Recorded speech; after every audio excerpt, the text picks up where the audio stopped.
What's going on, boxing fans? Julian Williams here at the distance. I'm going to make a prediction for this fight between Saul Alvarez and Rhoades.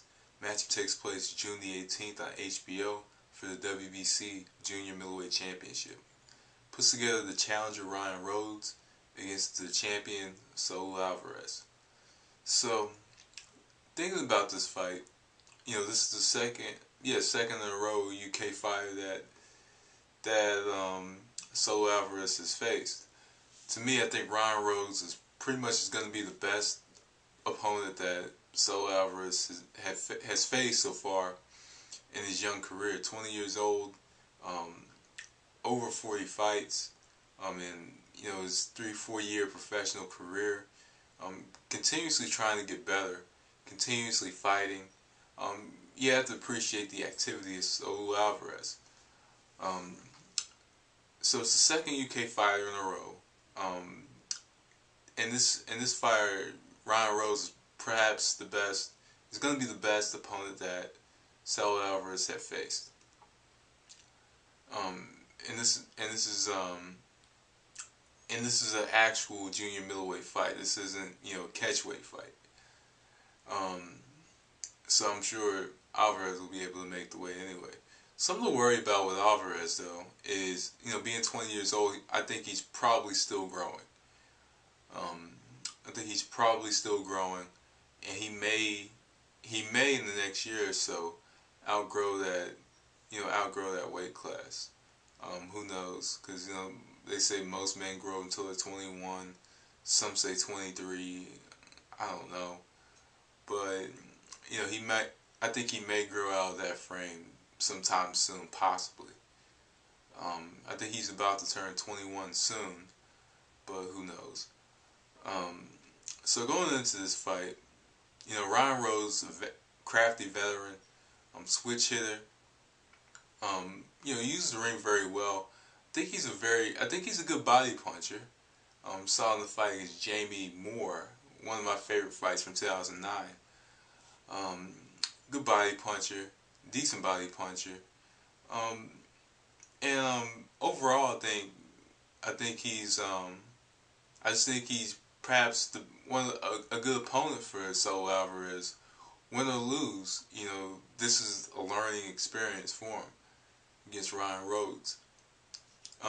For Rhoades to win this fight, and I'm gonna break this down the same way I broke down the Hatton fight.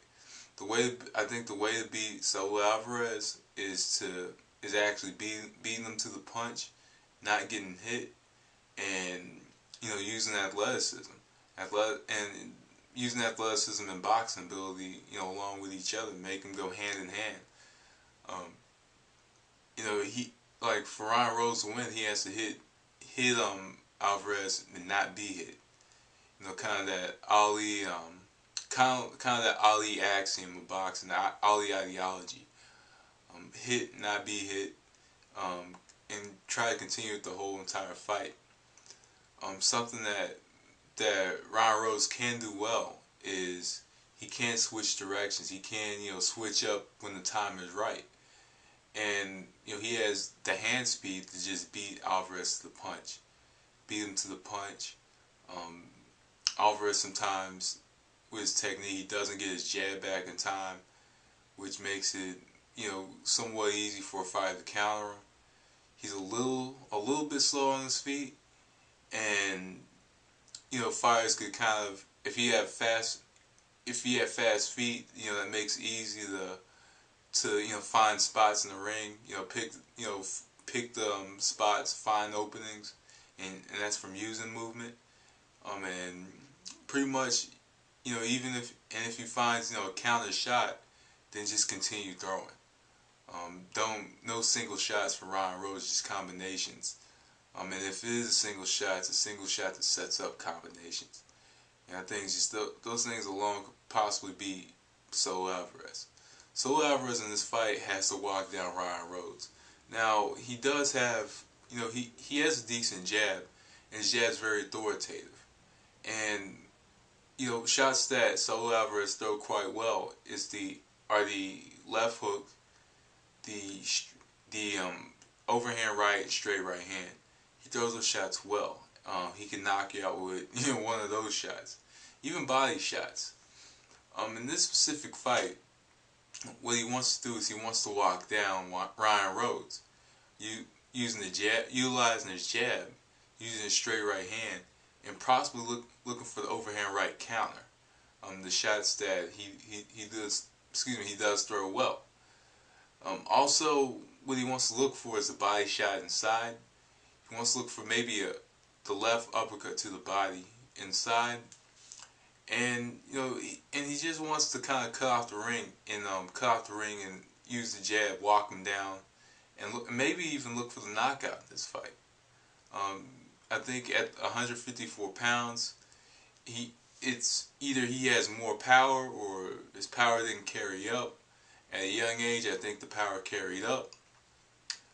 And I just think that Saul Alvarez just has to jab authoritatively, come forward, cut off the ring, and pretty much look for the straight right.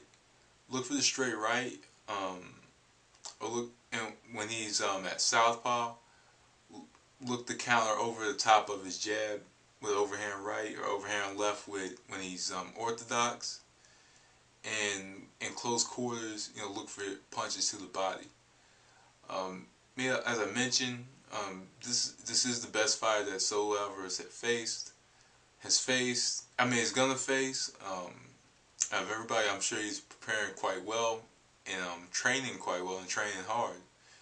And he's learning and getting better, pretty much getting better each and every fight. He does have, in his young career, he does have the rounds that mature him, that mature a fighter. And I think he can pretty much win this fight. I think this fight could be all about adjustments, and we'll see what adjustments that he does make in this fight. And so I'm going to go with Saul Alvarez winning a unanimous decision against Ryan Rhoades in this fight. So anyway, guys, that was The Distance. Thanks for watching. Peace.